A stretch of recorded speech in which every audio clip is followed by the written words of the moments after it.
Bonjour, je vais reprendre mon cours de management des relations professionnelles. Lors de ma dernière vidéo, j'avais terminé de traiter la partie 2, la coopération au cœur des relations professionnelles, et j'en arrive maintenant à une dernière partie, la troisième partie, qui s'intitule Les crises dans les relations professionnelles, le cas des suicides au travail. Cette partie, ça sera une partie très courte, il faut voir cela comme une ouverture. Alors, dans cette vidéo, je vais traiter le préambule de cette partie 3 et le préambule de cette partie 3 est centré autour des travaux de Christophe Dejour. Ça sera ma principale référence théorique et méthodologique. Alors, je présente l'auteur, je présente Christophe Dejour. Christophe Dejour est psychiatre et psychanalyste. Il a été pendant très longtemps professeur au CNAM. Le CNAM, c'est le Conservatoire national des arts et métiers. Et au CNAM, Christophe Dejour a été titulaire d'une chaire. Cette chaire, elle s'intitulait Psychanalyse, santé, travail. Christophe Dejour travaille donc sur les liens entre, pour faire vite, la santé d'un côté et le travail de l'autre. Bon, c'est un auteur et un intellectuel qui a écrit de nombreux articles et de nombreux ouvrages. Son ouvrage le plus connu est paru en 1998 au Seuil, et cet ouvrage s'intitule « Souffrance en France ». Les recherches de Christophe Dejour portent principalement sur la souffrance au travail. Et une partie de ces réflexions porte plus spécifiquement sur les moyens qui permettent de conjurer, de transformer cette souffrance. Alors comment faut-il comprendre le terme conjurer?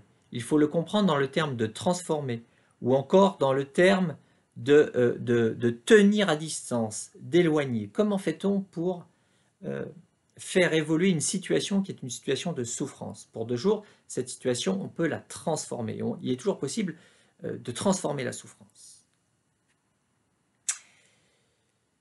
Alors Christophe Dejour a fondé dans le champ de la psychologie du travail une discipline particulière qui s'appelle la psychodynamique du travail. La psychodynamique du travail, c'est une discipline qui se situe au carrefour de trois grandes disciplines. Ces trois grandes disciplines sont les suivantes: la psychopathologie du travail. Historiquement, la psychopathologie du travail, c'est une discipline qui étudie l'impact que peut avoir le travail sur la santé mentale. On part du principe que le travail peut détériorer la santé mentale. La deuxième grande discipline, c'est la sociologie compréhensive. Et la troisième grande discipline, c'est l'ergonomie de langue française. Les ergonomes, ce sont des spécialistes qui étudient dans les entreprises les conditions de travail, qui étudient, comme ils le disent eux-mêmes, le travail réel et pas seulement le travail prescrit. Donc la psychodynamique du travail, elle se situe au carrefour de ces trois grandes disciplines. L'objet de la psychodynamique du travail, c'est l'étude des phénomènes de souffrance et de plaisir dans le travail. L'étude des phénomènes de plaisir et de souffrance dans le travail. Donc quand on adopte une perspective en termes de psychodynamique du travail, on considère qu'il va falloir s'intéresser à la subjectivité et donc à la sphère des affects et des émotions. On considère que l'homme au travail, avec un grand H, n'est pas qu'un agent ou qu'un acteur. Les économistes envisagent plutôt l'homme au travail comme un agent, les sociologues l'envisagent comme un acteur. Christophe Dejour considère que l'homme au travail avec un grand H, c'est avant tout un sujet qui est porteur d'une histoire, un sujet qui a une certaine subjectivité, qui a une certaine épaisseur affective. C'est pour ça qu'on va braquer le projecteur également sur la sphère des affects et des émotions. Alors, selon Christophe Dejour, le travail, il est ambivalent. C'est-à-dire qu'il peut être à la fois une source de souffrance et de plaisir. Le travail a donc une double face. Comme le dit lui-même l'auteur, le travail peut conduire au meilleur comme au pire. Alors, le meilleur, qu'est-ce que c'est? Eh bien, le meilleur, c'est le plaisir. On peut effectivement éprouver du plaisir quand on travaille.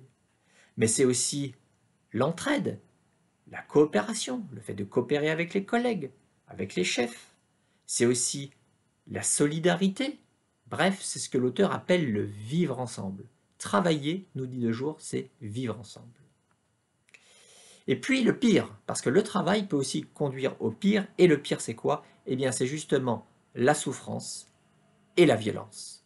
Alors la violence, la violence, on peut l'exercer contre autrui, ou on peut l'exercer contre soi. Et le suicide, c'est la forme ultime de violence que l'on peut exercer contre soi. Alors, j'en viens maintenant au rapport entre suicide et travail, à partir de l'analyse qu'en fait Christophe Dejour. Selon Christophe Dejour, il y a 3 grandes approches théoriques qui permettent d'éclairer les rapports entre suicide et travail. Et Christophe Dejour adopte une posture critique par rapport à ces 3 grandes approches théoriques et il propose évidemment une 4e approche alternative. Cette 4e approche, elle est fondée évidemment sur la psychodynamique du travail, discipline qu'il a fondée. Alors quelles sont tout d'abord ces trois grandes approches théoriques que l'on verra dans les vidéos qui vont suivre? Il s'agit de l'approche par le stress, première approche.